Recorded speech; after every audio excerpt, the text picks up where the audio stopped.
We have a rather interesting subject that might not be entirely appreciated from the titling, but about 40 or 50 years ago, Dr. Kilner of the Hospital, Liverpool, England, began experimenting with means of making visible the magnetic fields of the human body and, by extension, of the planet.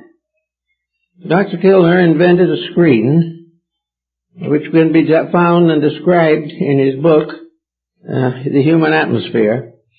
And this screen enabled him and any person without any clairvoyant ability to so affect the optic nerve that it was possible to see the magnetic field of the human body. Experiments on this also were done by our group many years ago, in the days of the Church of the People, when Dr. Frederick Finch Strong made researches in this entire area. But the point of importance is that there is a magnetic field, that this field is related to the human being, and from it Kilner was able to diagnose a number of diseases and also distinguish immediately a pregnancy. As time went on, we more or less forgot the invisible atmosphere in which we exist.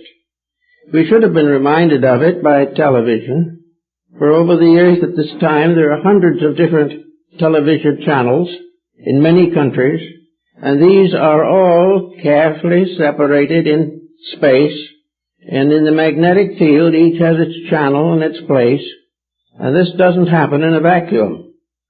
We therefore know that there is something around us, something invisible, which has a very definite effect upon our existence and may cause life in various degrees on the planet and destroy life if it is perverted or corrupted.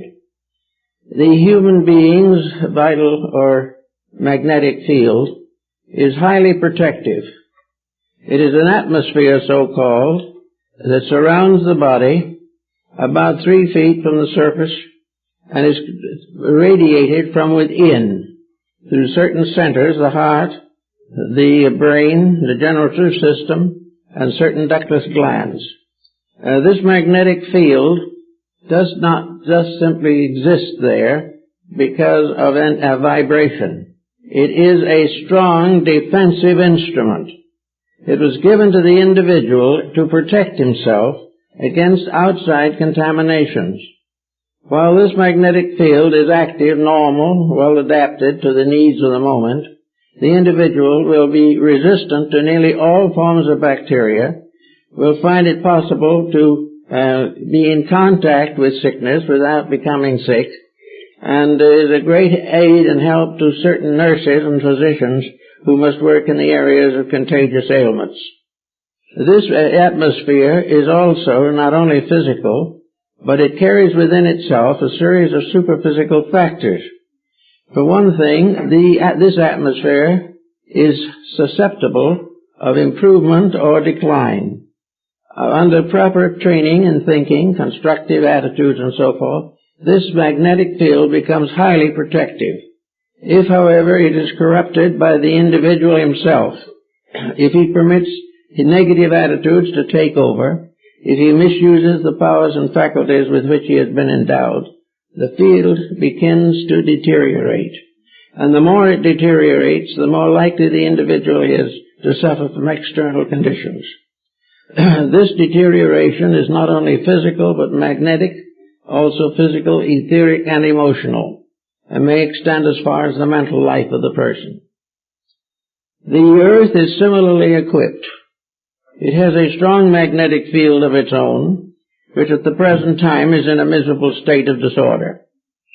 This magnetic field is a kind of repository in which all the mistakes of mankind pile up together, and it forms a mass of disconnected, constricting, and damaging vibratory rates.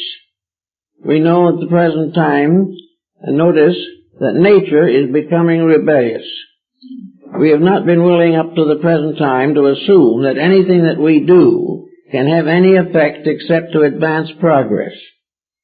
But there are many things that we do that not only do not advance progress, but destroy it. And in this case, the magnetic field plays a very important part. At the present time, it is little better than a sewer as far as the planet is concerned. Into it is poured all the corruption with which we are now burdening our national, international relationships. It is now contaminated by almost every thought and action of people. We have no longer any attitude of realization that effects follow causes, or that there is anything in nature that can punish misdeeds. The old theologian laid all this to God and the devil in constant conflict. Now we realize that it is a more simple problem, right and wrong in constant conflict. Right builds up the vibratory rates of the body, results in conduct and action which assists and strengthens the vibratory rates of nature, and helps us all to grow, be happy, helps the flowers to bloom, and all these things, whereas a contamination of this field can result in everything that is detrimental and destructive. If we go back to the legendary history of the islands of Atlantis, we are reminded that according to the account preserved by Plato, this continent was destroyed because of its corruption. It became a place of iniquities, disloyalties, evils, and excesses, and was wiped out in a single night. This has been considered as a legend, but at the same time it is obvious to us today that while we hope definitely that we're not going to be wiped out, it is about time for us to begin to clean up our planet and ourselves. This little planet is being burdened with much more difficulty than any honorable planet in the solar system can take care of. We look around us and we see 6 billion people breaking natural laws. Most of them do not even realize they're breaking laws because they do not even know there are any rules in the game. They feel that the individual can have anything he can get by any means, that he can accomplish anything he wants to accomplish, even if it is by way of corruption. Therefore, the planet is becoming burdened with all kinds of mental and emotional corruptions. In addition to this, we have the physical misuse of energies. We see the great city rising up, and a great city is really a source of death. A great city is an area of land in which all natural vibrations are impaired. The ground under our feet is covered with concrete. The atmosphere up to the height of a building is corrupted by the very concrete these buildings are made of, and everything is done without any consideration of nature. There are no rules that we have yet discovered, or at least are willing to admit, by means of which it is possible to correct the increasing delinquencies of mankind. If we can receive radios of television signals on the opposite side of the earth, and have programs go for tens of thousands of miles through what we call space, what happens when a nuclear weapon is discharged? Does this explosion, because it is a few thousand miles away, have no effect upon the magnetic field of the body of man or of nature? The real problem we are facing today is the corruption of nature. This corruption is the result of a continual program of self-centeredness, a constant advance of competition in all forms, and complete disregard for common sense. All these things add up to trouble, and we are now having this trouble, and we just can't understand why we have it. The materialist tries to assume that it is a natural accident, that it is inevitable. The theologian insists that it is the vengeance of God upon the unrighteous and the unworthy. But between these two is a very simple fact, that is due to the pollution and corruption of the magnetic field of the planet, and by comparison, our own magnetic field. The human magnetic field surrounds the body with a kind of glow or haze extending about 3 feet in all directions beyond the body. It is first described by several ancient Platonists and Gnostics in their writings. The study of the mysterious human beings who live in bubbles, The magnetic field is a kind of auric bubble.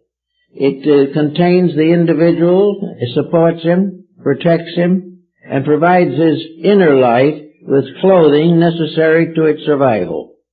It is the clothing of righteousness, the one-piece garment without a seam, and it is a very important thing for all of us. Now, when we come to our own relationship with the other 6 billion that make up life here on the planet, we have the power to largely control most of the problems that arise in our personal environment if we will make proper use of the defensive mechanisms which nature itself has applied or given us to work with.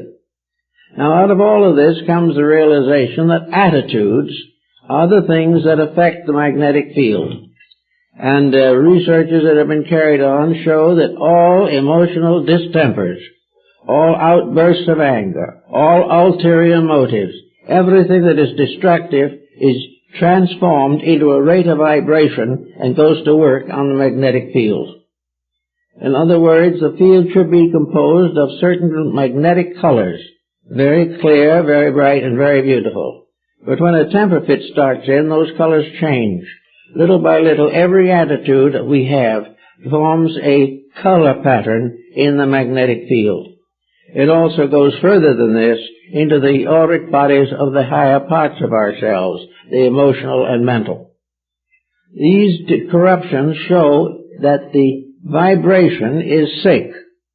Now, at the time of temper fit, the individual probably doesn't think he's sick.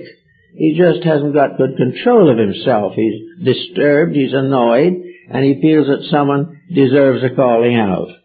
Actually, however, everything that destroys the harmony of the magnetic field is bad for the person. It is not something that he can recover from completely just by getting over that spell of dispositional excess. It is something that will return every time he has certain negative attitudes. And those people have a chronic habit pattern by which they can be expected to have certain reactions periodically. These reactions destroy the individual's defenses. They make it difficult for the body to function because the magnetic field and the energies within the body which supply this magnetism are corrupted or disrupted in their proper functions. Almost any kind of excess can do this. One of the most terrible forms of this excess, of course, is narcotics addiction, by means of which we are able to see the complete disintegration of the invisible person just as surely as the visible one. And it is the disintegration of the invisible person that finally ends in the decline and decay of the physical body. All of the actions of the individual are subject to laws of cause and effect. And there is nothing that we do that doesn't cause something. And if anything that causes something will have its effect. And the effect will be equal in every way, in quality and in direction to the cause which gave it being. Therefore, the individual with a little temper fit can cause a cyclone within himself that may take weeks of careful thought to remedy or restore. Now, this means that there has to be some kind of a basic attitude that is useful. Now, I think we try to realize that the normal attitude of the human being is pleasant. The human being is intended to be a genteel creature, to have a good disposition, to be cooperative and neighborly, to hope for the best, to build for the future, and to in every way possible correct the evils that may lurk within his own disposition. In other words, the individual has to maintain a certain normal placidity or he begins to get sick. Now, this sickness, because it is invisible to the physical eye and not necessarily immediately noticeable in the condition of the health, will go uncorrected and ignored. In fact, in many instances, will be used on purpose to advance a design or pattern that we wish to fulfill. Actually, however, the sickness starts with the first temper fit. And this first temper fit does do damage and leaves scars in the magnetic field of the human body. These scars accumulate in the course of time. The individual tendencies to a bad disposition are such that these dispositional peculiarities intensify, become built up, and as in the case of narcotics, we may say that the first dose is not habit-forming, but the habit develops until it is uncontrollable. The same is true with a disposition. It starts with an occasional bad temper and gradually becomes chronic, and as it becomes chronic, we see the defense mechanisms of the magnetic field slowly sag, fade, and disappear. The magnetic field has to be maintained by a well-integrated and well-organized human being. A very large part of sickness, which is attributed to everything from bugs to temperatures, is actually, part of this is actually part of the mystery of the magnetic field. The individual's ailments very often begin with disposition and finally settle in the physical body. As the defenses against all kinds of outside situations develop, the power to resist these situations is lowered. Now, it is also true of attitudes, habits which we develop in society. We have certain ways of doing things. These ways are not actually right, but we all use them. And as a result of that, we are gradually creating a disintegration of the magnetic vibration upon which we live, upon which we depend for life. All of this is very important to us today, where we have a world in which the human attitudes are royally boiling over, where actually the effects of man's inhumanity to man is being expressed through physical phenomena. All kinds of disasters are now common, and in between the disasters we have wars. And the wars cause the disasters, and the disasters cause the war, and it is a vicious circle. But a war is nothing but a vibratory pattern out of control. It is some misuse that takes over. It is an abuse that becomes the norm. And out of this norm, of which is an abuse, comes a habit, and we say such evils are inevitable. They are not inevitable. They are only inevitable if we remain the same. If we continue to cause them, they will continue. When we cease causing them, they will cease. Now, how are we going to start in solving these for ourselves? Assuming for the moment that we're not going to be able, as individuals, to change the course of world history. We also have the problem that if enough people do unite in a constructive purpose, this forms a powerful field of magnetic availability. The magnetic field is improved by collective cooperation. And collective cooperation also begins with the individual. He must be part of a small but growing group of individuals who realize the seriousness of the present situation and realize that the greatest dangers we face are not on the battlefield, but in the depositories of energy, life, and consciousness which belong both to the planet and to ourselves. The invisible corruption is more dangerous and more fatal than the visible. And the invisible is caused by the visible and reacts upon it and increases it until we are really in a serious situation. So let's see what we can do about this. We get to the subject particularly of the morning talk, and that is, how can we become pleasant, harmonious, and reasonably happy people?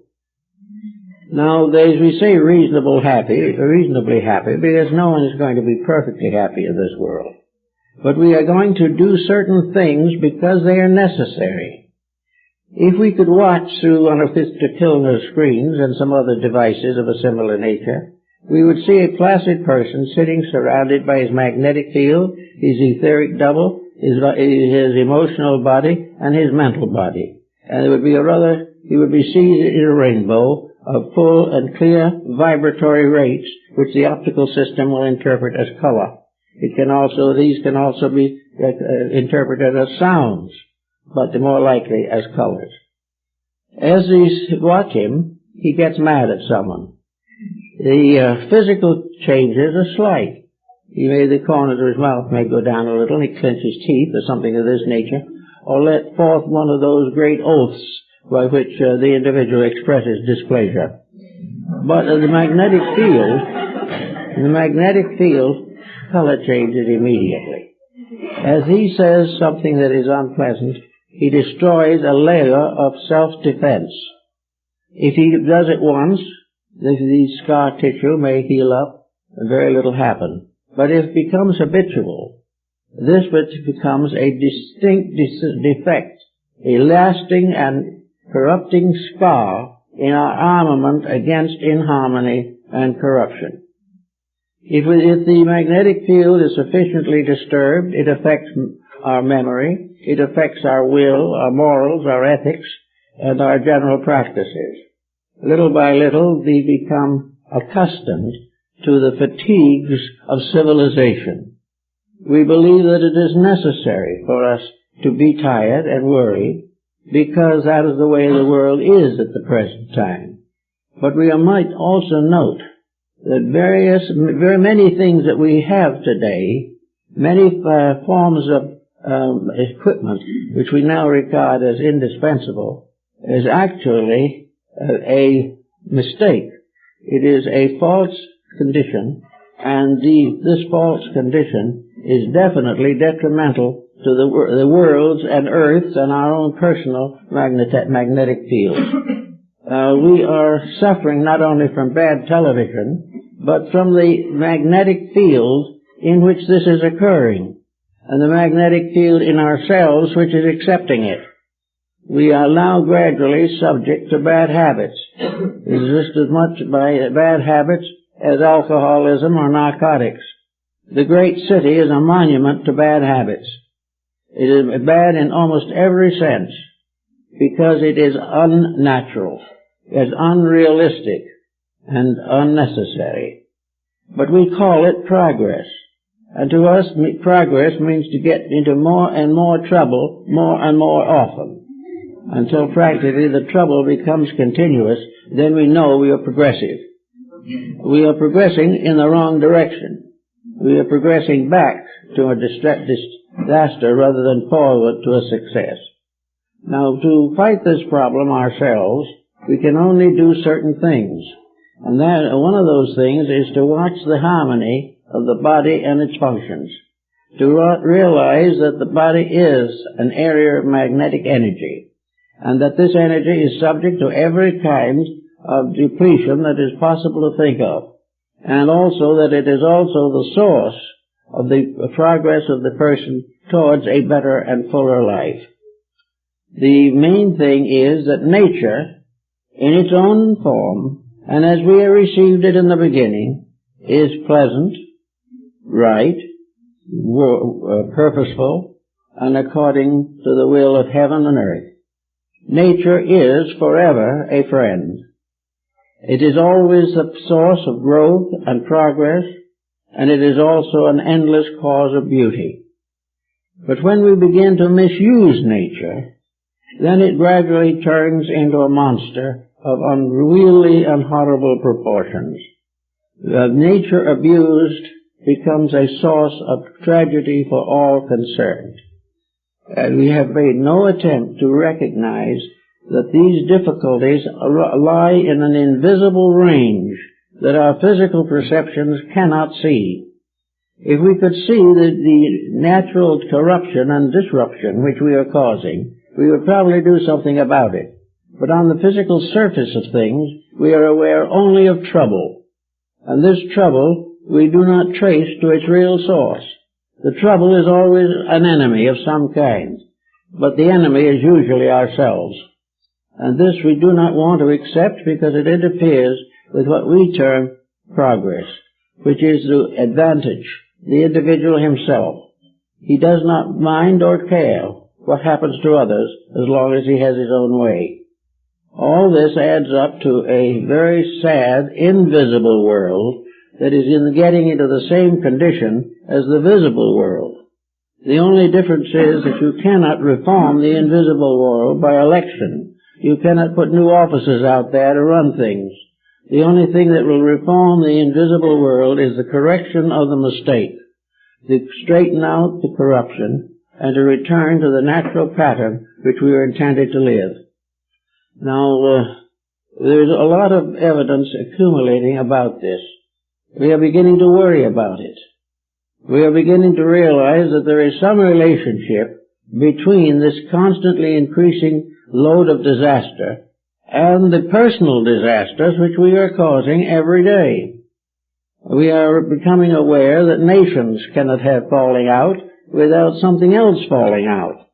We cannot continue to explore the mysteries of nuclear fission, putting off one explosion after another, without this definitely, permanently scarring the invisible side of our own planet, a side which we do not think about, most people do not believe in. But something is happening which is gradually forcing us to recognize that there is some way in nature in which it can react to punish those that destroy its rule or impair its functions. And we are beginning to see this more and more clearly. Now, we are also told in the good book that when we are right, regardless of others, if we are right, there is a power that walks with us. If the individual is right, he will not be overturned or easily destroyed. The reason why he will continue and flourish when others do not is because this rightness is called in Bunyan's Pilgrim's Progress the armor of righteousness. The armor of righteousness is the magnetic field. It is that which defends us against not only the visible corruptions of nature, but the invisible pressures which surround us in the world of the environment. But in order to get this protection, we have to begin to put our own personal lives into some kind of a natural pattern. We must begin to think beyond the very narrow horizon of a short financial career surrounded by oblivion. We have to realize that we have laws governing everything. Human relationships. Broken homes break laws. Broken lives break laws. Broken hearts break laws.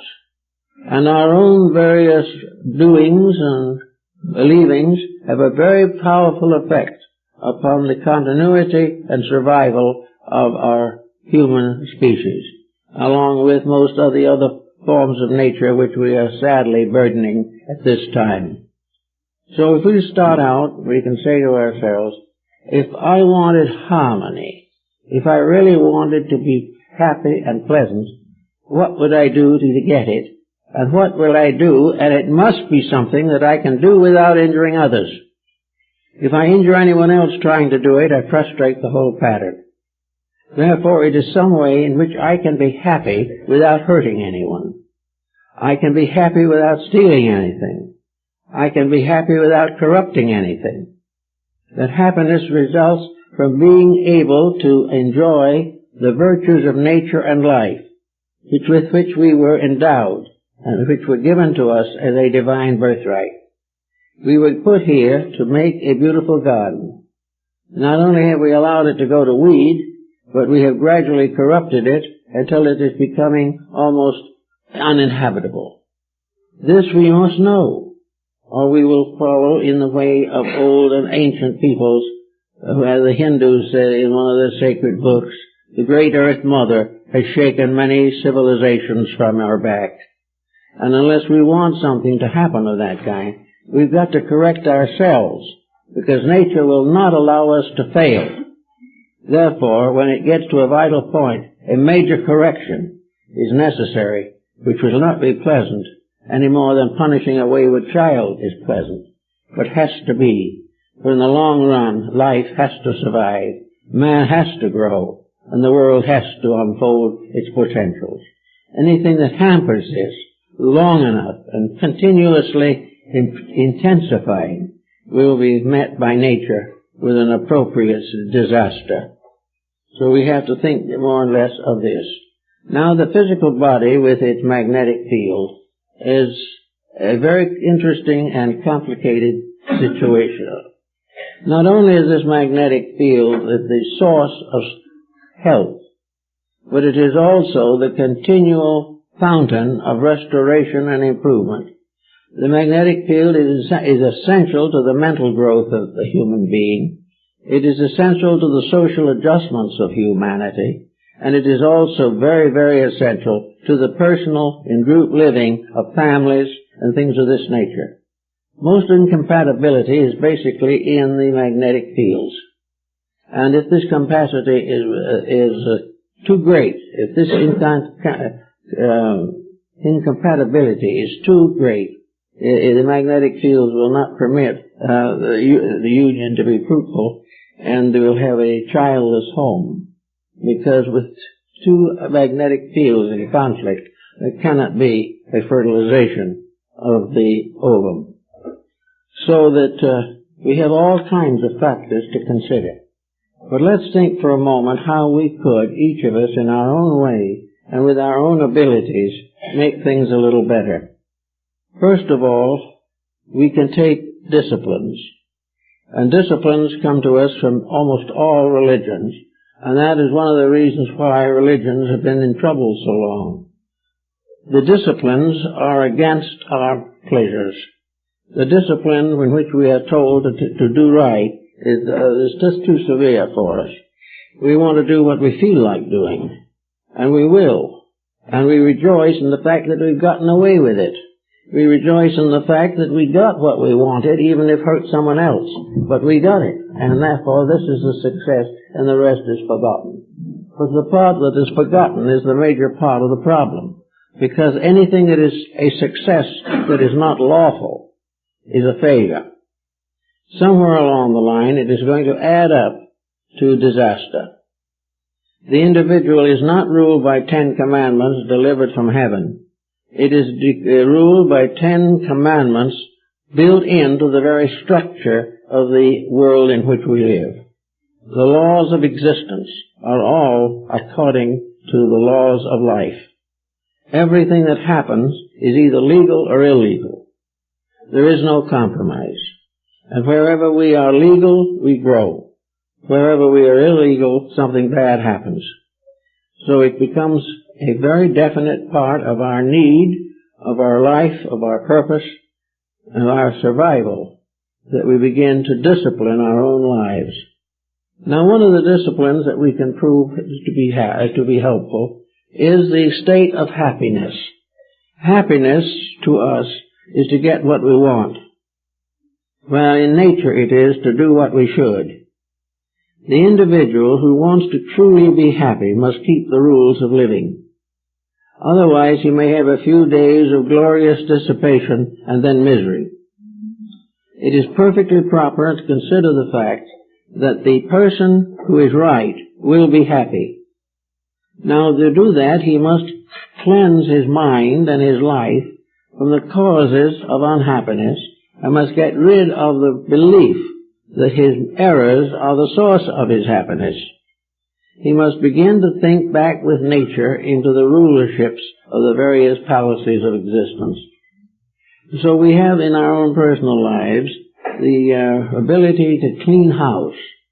And as we clean house, the magnetic field adjusts definitely. And if Dr. Kilner was still alive, he would be able to probably tell us pretty much how much house cleaning each one has accomplished. This house cleaning has nothing to do with talking, unless that talking is expressing an inner conviction. Growth is not a discussion of growing, or an affirmation of growing. Growing is what it naturally is, the simple process of growing. And without the fact, there is nothing. So if we've had, in childhood, for instance, as many have, many difficulties which have scarred the life and may more or less damage the magnetic field, then our problem is to restore in every way possible the damage that has been done. We have, therefore, a complete science of medicine. Medicine of character. Medicine of correction of faults. And health as a result of living well. Not living richly, but living normally. And having the willpower and the courage to accept what we do not understand. Now, in order to do this, we have to have some kind of a philosophy of life. the individual is not going to do right just because it hurts. He's not going to be right just because someone tells him he should be.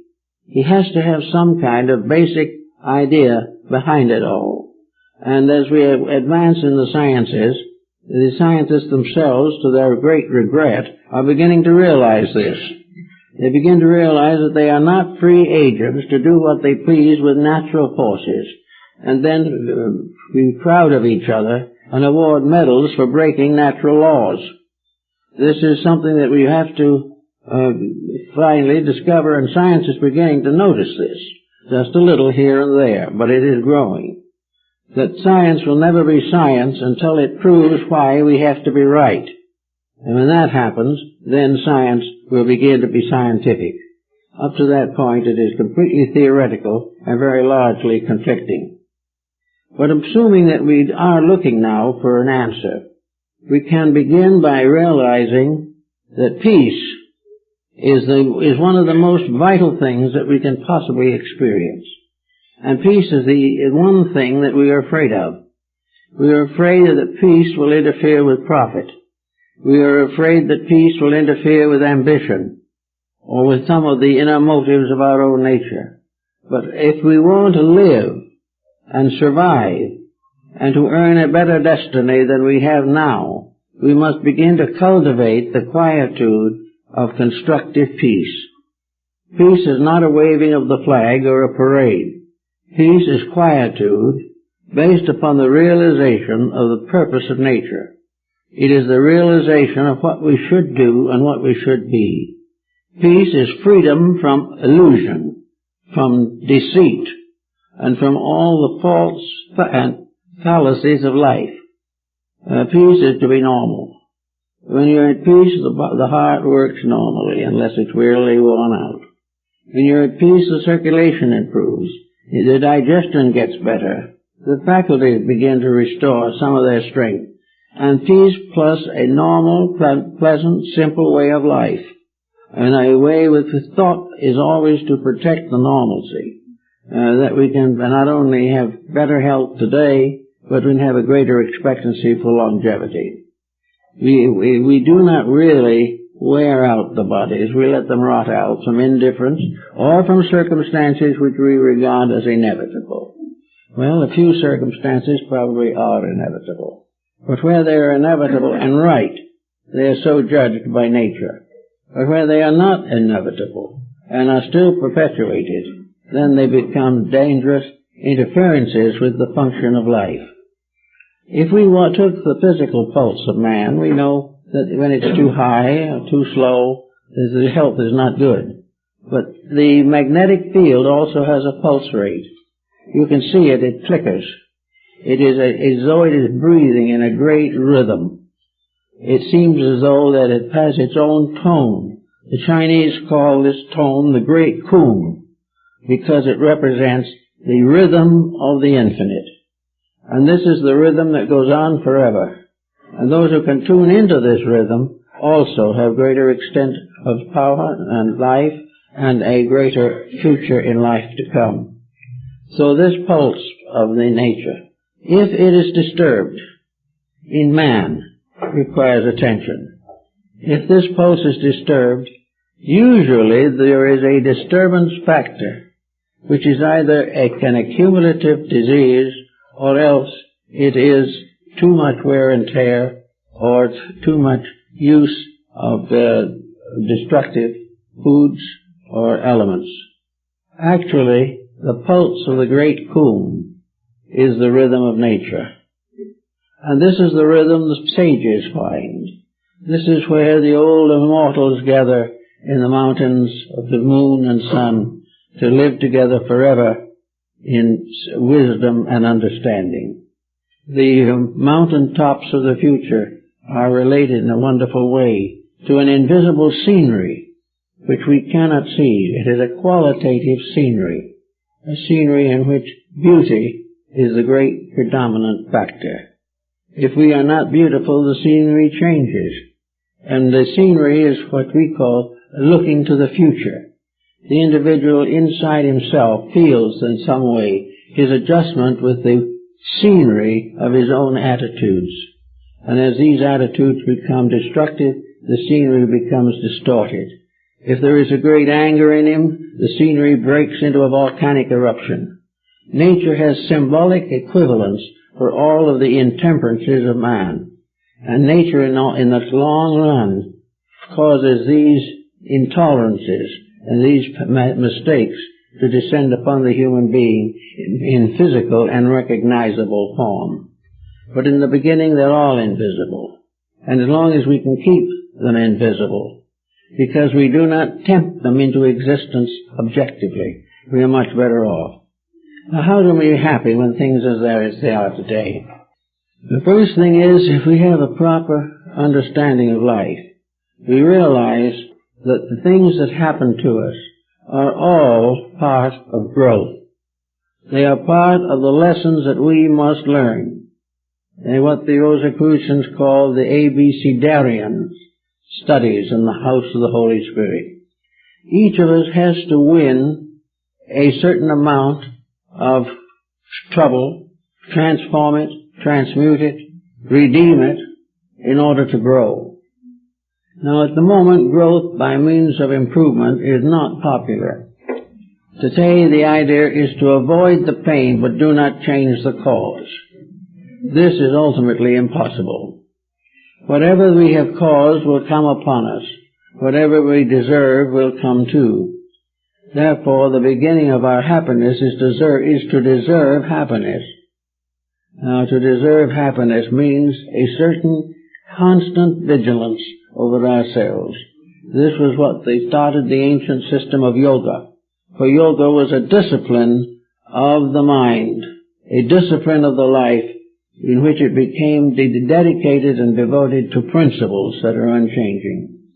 A philosophy of life is necessary to give us those principles, to make us realize the realities of life and the realities of understanding and existence.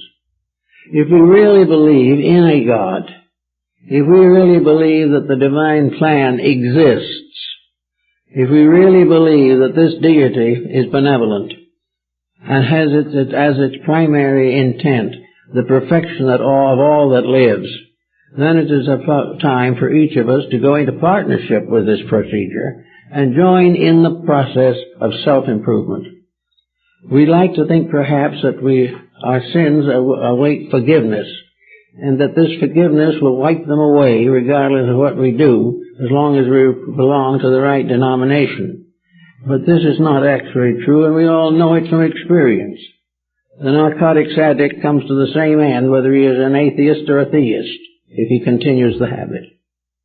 So the problem is to get at these things from a basic standpoint and improve ourselves. So we can start with being happy. Now, we have moments of happiness. Very few people are unhappy all the time. Sometimes happiness consists of not having anything to worry about, but no particular positive achievement. We just get along without too much concern. This may be considered satisfactory, but it is one of those things that will not last. Every once in a while, this neutral state will burst out into something else.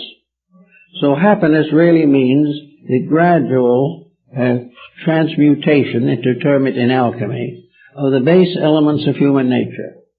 All of our negative qualities will simply have to be transmuted. Now, this transmutation of these qualities is not difficult, although it becomes so if you insist on clinging to the mistakes. The transmutation of temperament is comparatively simple, because all of nature is on your side when you try to do it. But if you are tempted away from it by ulterior motives, it can be very difficult, lengthy, and for many cases almost impossible. But actually in the daily life of living as we go, you can get up in the morning and you can say to yourself, this is another opportunity to grow. Or you can say to yourself, here's another mess. It all depends on you. It depends on your own attitude. If, however, you wake up in the morning and you say this is a good day and begin to live that way, you will find that many of the evil, negative factors will gradually disappear and you won't have to worry about them. They're gone. And you can meet each one of the experiences of life for what it is, a lesson. Now, in school, you're supposed to have a certain passing grade or you don't graduate. And in the problem of the school of life, you either have to have a passing grade or you don't graduate. And if you don't graduate, you'll have to come back sometime and take the lesson again. So you might as well win in the first place, because it is also going to be easier. Also, you will look over your worries and find out how valuable they are. Are you worrying about things that are no business of yours? Are you worrying about things in which the values are not worth the worry? Or are you worrying about the damage to some symbol of your own individuality? Are you afraid of loss, afraid of losing money, friends, family? Is fear the motivating principle behind all these actions that you are committing? If so, this is all wrong and you will get into more trouble as you go along. Start the day with a realization that every opportunity of that day is going to be to help you to be better. That when that phone call comes, answer it without fear or objection. If there is difficulty in the office, face it. If there's disaster threatening in the home life, do everything possible to make sure that there is no part of that difficulty due to any attitude or reaction of yourself. Everywhere, work for normalcy. Work to achieve a state that you wake up with a smile and you go to bed with a smile. And that during the day you have not closed your mind and merely laughed by not thinking, but you have opened your mind to the values of the things you have feared and worried about. A problem exists to be solved, not to be worried about. And if worry is all we can give it, all we do is to destroy our own health.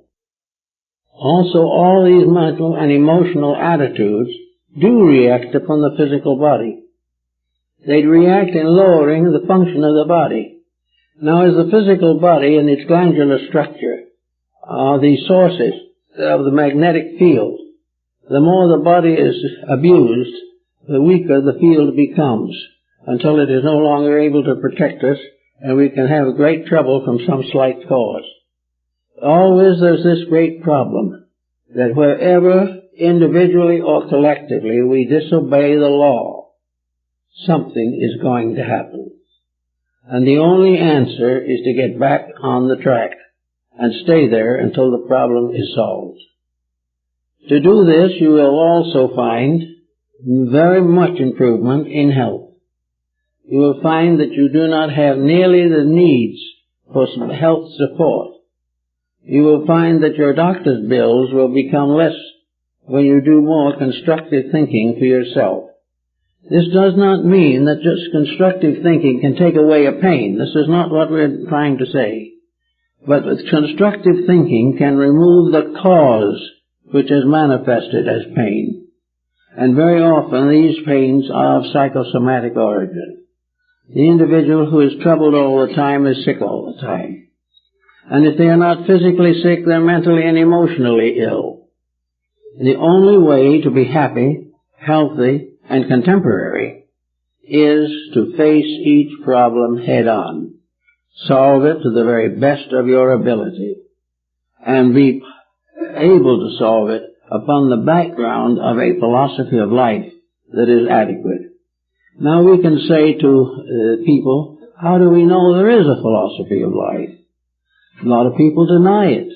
They say that all this is superstition, that if there is any moral code, it is because some small group wants to impoverish us, that we are actually free agents.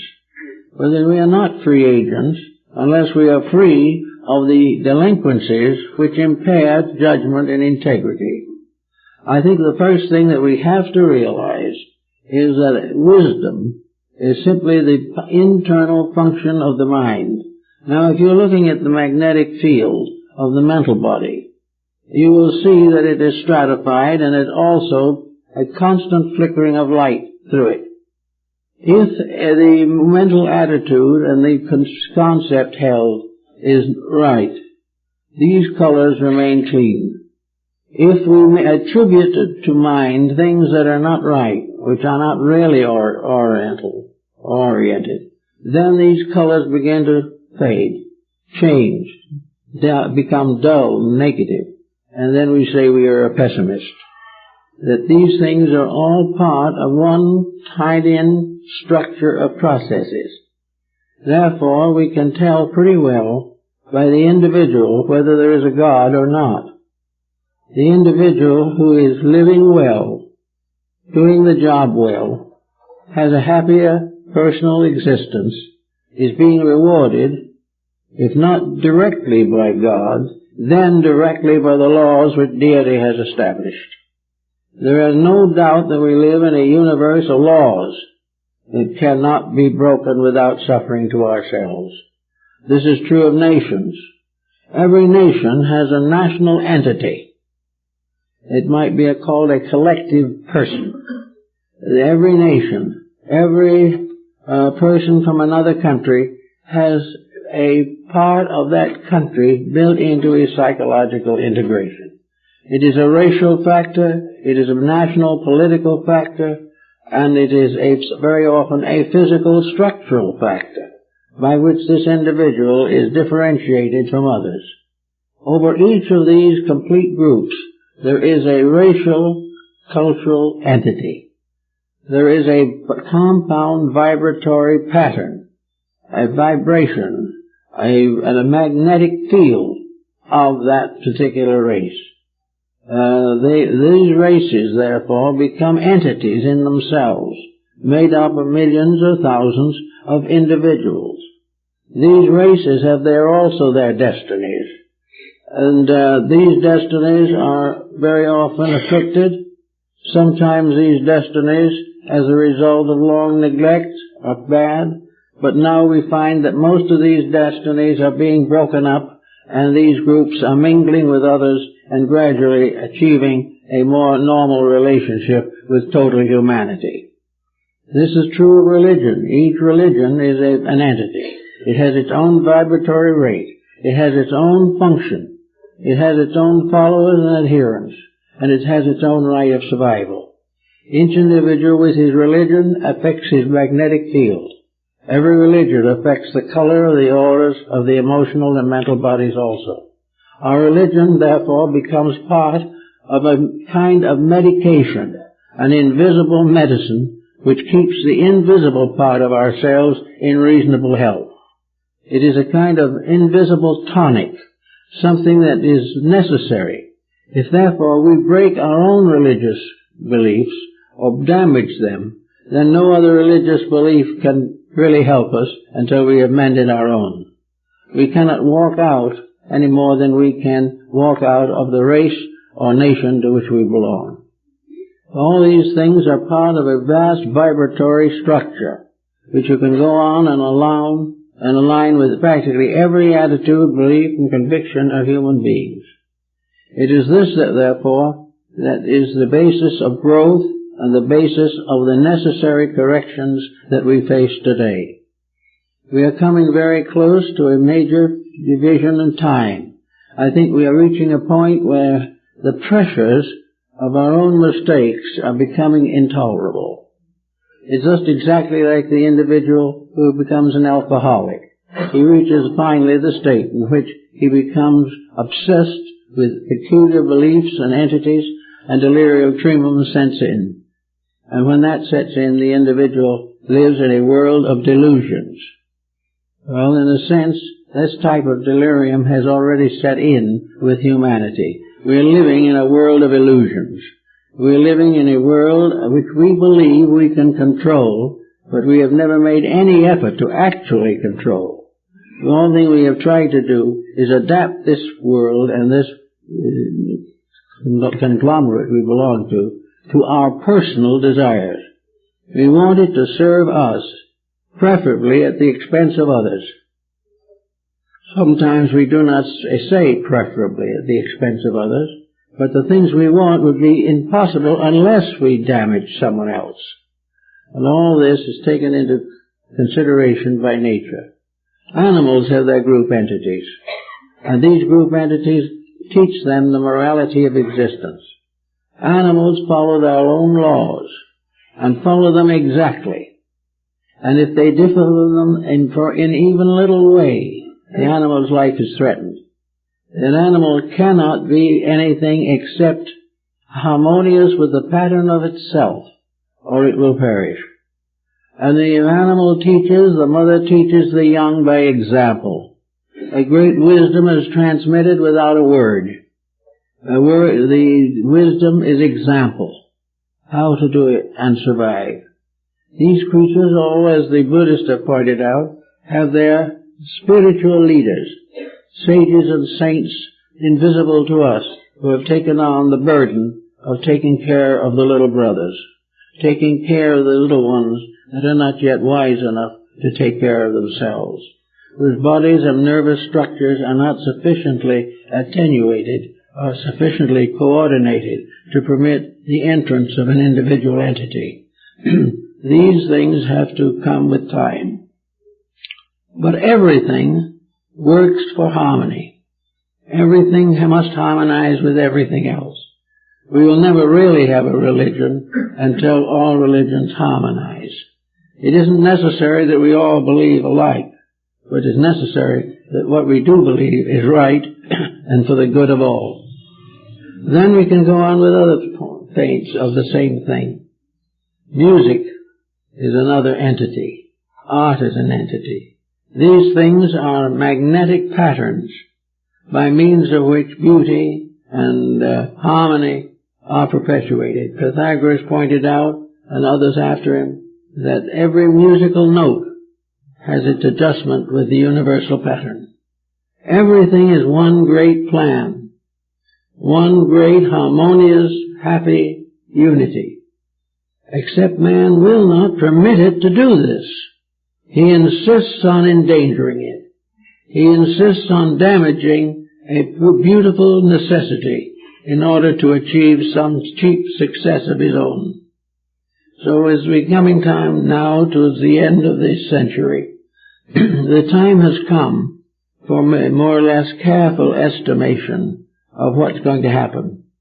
That we are not going to be wiped out, but we are going to be forced to reconsider action which is obviously wrong. The more rapidly we accept this and the more quickly we correct our mistakes, the easier these transitions are going to be.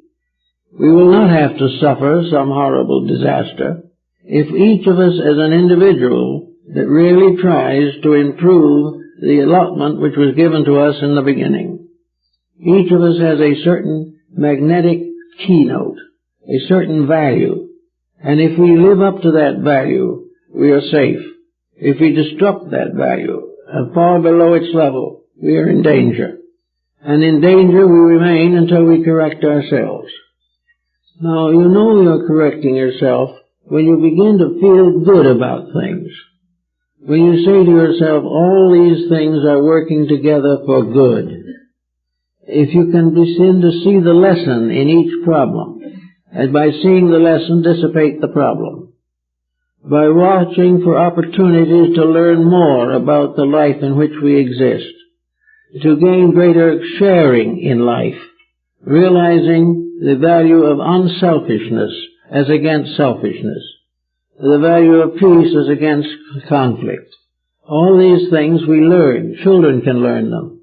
It is time for education to teach us that the purpose of life is to grow and improve.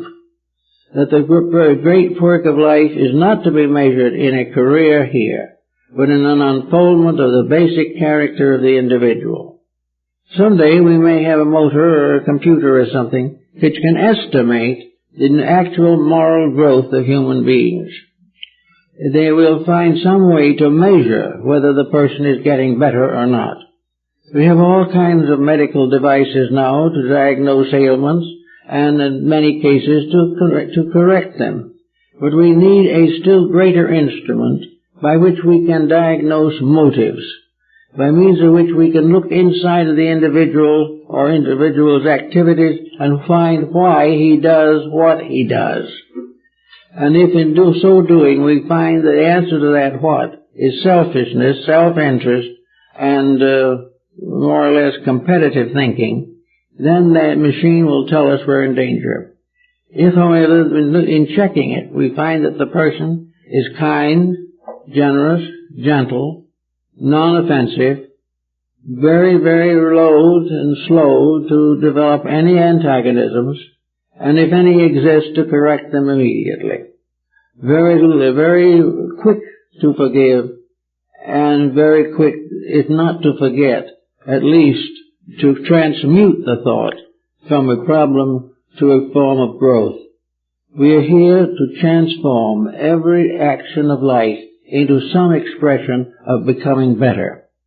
We are here to grow from whatever beginnings we had. Some have come with a considerable allotment, which they have earned in previous embodiments. Some do not have quite so much allotment, but they all have infinite opportunity to grow. And this is the reason for life. Our schools should be teaching growth, teaching young people to become better, more useful, and finally happier. Because happiness is to keep the rules. And if you keep them perfectly, you can have a perfectly happy life. We're probably not going to be quite that good at this particular time, but we can improve. We can reduce our unhappiness 50 or 75% in a year or two if we do some constructive thinking, and also apply that thinking to the correction of mistakes in the personality. We can finally estimate our own natures. We can see what the dangers are. We can realize where the shortcomings are important, and in this way, by self-analysis, restore equilibrium, and by doing that, restore happiness. Happiness is normalcy. It's not being average, it's being normal. Happiness is the individual doing what he is supposed to do with a full understanding of why. And while he may not at this stage have that full understanding, he can, through religion and philosophy, anticipate its probabilities. There are very few people in any civilized nation who do not understand honesty and integrity, but they do not believe that it is valuable. They say to themselves, in a short time I'm going to be gone, and I might as well make all I can while I'm here. Well, that might be all right if there was no place where we're going, but that is not sure either. And it's better to be on the safe side, just in case. And if we do survive, then all that is good will be added to our allotment, and that which is wrong will be set up for further correction. We live in a world of correction, which will continue to correct until there's no defect that needs correction. And this applies to individuals and to nations. We are going to have all kinds of dismal occurrences until we begin to live the principles which we all know to be true. Of the 6 billion people we now have in the world, approximately, probably 4 billion of those people are religious. They believe in some kind of a God. They believe in some kind of a golden rule. They believe in some kind of a table of commandments. They all have the same basic concept, and that is refrain from evil, practice the good, and continue to hope for the future. If therefore we all have this in common, why is it not obvious? Why do people in the name of religion murder each other? Yet they have been doing so from the beginning of time. And they have bred nothing but war, disaster, difficulty, and death. Even today, sorrow is being generated all over the world by fanaticism, self-interest, selfishness, and these things. And what are they? They are simply the extreme examples of a system which is wrong from the beginning. This is the final fruit of wrong thinking, wrong living, and wrong believing. Therefore, it has to be changed. We have no right to continue to believe that we can break the rules of friendship, kindness, and society with impunity simply because we hate somebody or we're trying to take his country away from him. All these things are outside of the divine plan. Now, a lot of people don't want to believe in a divine plan, but many of them are gradually being converted principally by the fact that they can't live by the beliefs they now have. They cannot survive. They become hopelessly bogged down. And there are a great many people today who commit suicide simply because they can't live with their own concept of life. And it's not necessary for them to get out of here. It's only necessary for them to change their own concept, to get nearer to the facts of things, to have a life that is real, to have a life that is founded in truth instead of in selfishness and personal aggrandizement. So we know that we are working with a chemistry, not only a visible chemistry but an invisible chemistry, that we're working in a universe every part of which is alive. And everything that lives is ruled by the laws of life, by the rules of living, and by the tremendous archetypal plan which we can hardly conceive of, that governs and regulates the conduct of every living thing. Also that even the most so-called inanimate objects have their magnetisms, have their possibilities of communication, and things that we don't believe at all have also proven to be very valuable medicinally. Something that we can't understand as a living thing can become a remedy for an ailment in a living thing. And that is because the thing itself is living, only we didn't know it. So everywhere there's a great alchemy, great chemistry going on. And every once in a while we have to have proof of this. So we have proved it down through the ages, usually by sorrow. Usually the proof has come in some form of disaster. Therefore it is very more important now to try to avoid disasters, to try to make any further disaster unnecessary, because we have opened our eyes and seen the truth. The truth for each of us is the same. Be kind and be happy. Do good and be happy. Be unselfish and be happy. And in all things, love each other and be happy. And carry no ill will, and carry no flattery and no lies about each other. Always doing what is right and being happy because we've done it that way. For the moment we do something we regret or will regret, we are disturbing the harmony of nature. And this harmony is so exact. We have a funny little statement that nobody's ever made much out of, and that is that God is aware of every sparrow's fall.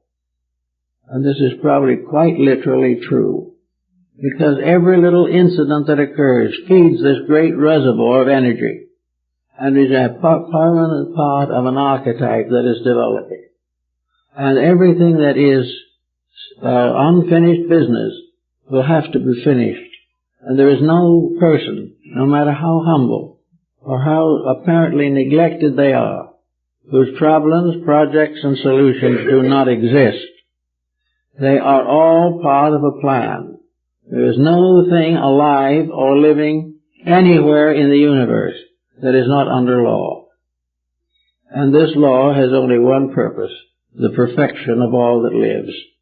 With that realization and that constantly in our minds, I think we can increase our participation in happiness, comfort, pleasure, and joy.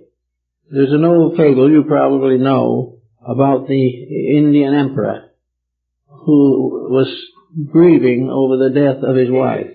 He was irreconcilable. And finally the soothsayer told him, he said, the only way you will get over this terrible grief is to wear for one day the shirt of a happy man. So the Viziers sent out messengers all over the country. And at last, after a long time, one of the messengers returned and said, Lord, I found the happy man, but he doesn't have a shirt. This is the type of thing that we gain from ancient proverbs and so forth, but there's a lot in them. We want to be all that we should be, But to do that, great pressures must subside. We have gone about as far in the creation of billionaires as we can go. There's not much more that we can pay our athletes without everybody going broke. Their stocks have tumbled down very notably in the last few days, and everywhere excess is burying itself. Everywhere the situations that have been built up by fallacy and selfishness are falling apart.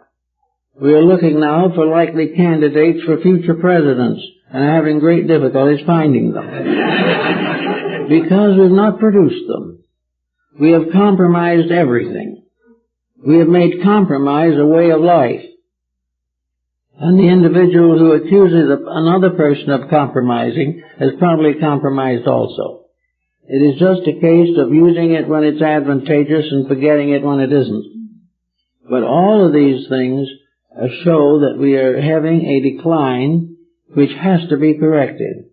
And probably the great correction will not come from the top, but will come from a world, a citizenry that has been under these pressures for a long time and is now ready to accept and support a better way of life. When this occurs, then the laws of life will be very happy.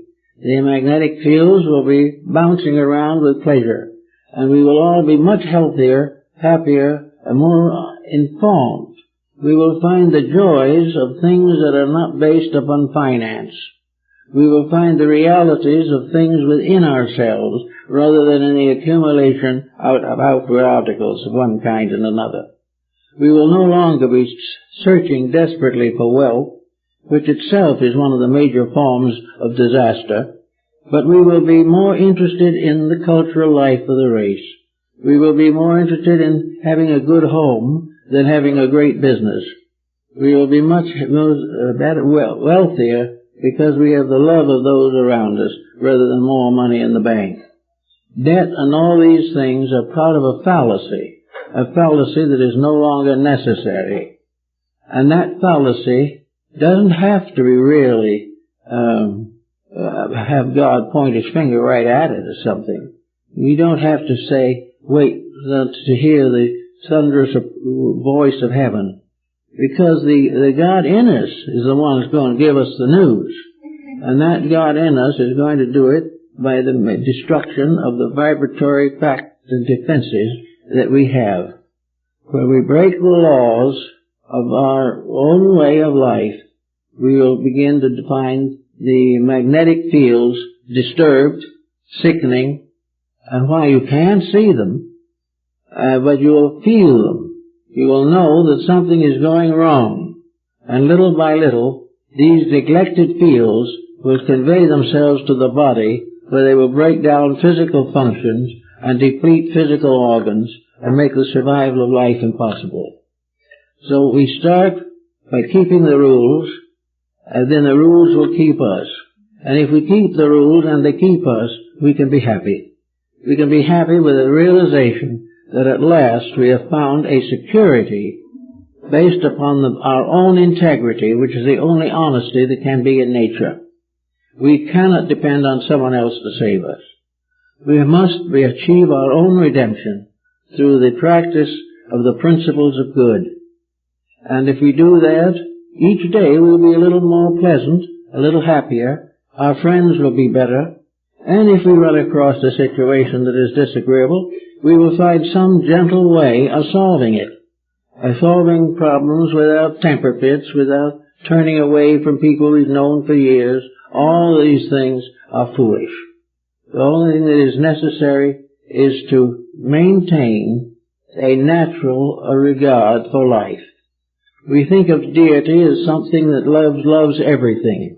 And we are most like God when we begin to love everything. That is lovable or right. And that which is not lovable or not right becomes a problem for us to help to solve. For everything that is necessary for man can solve by cooperation with himself. And when he cooperates completely with himself, he is fulfilling the law of God in his own life. So we have all these things to think about, and I think we should realize that we can have a much happier life by beginning to live it in a constructive way.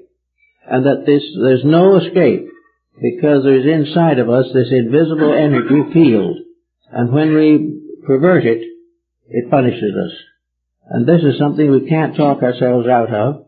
Nobody else can get it away from us, and no other person can change that magnetic field except ourselves.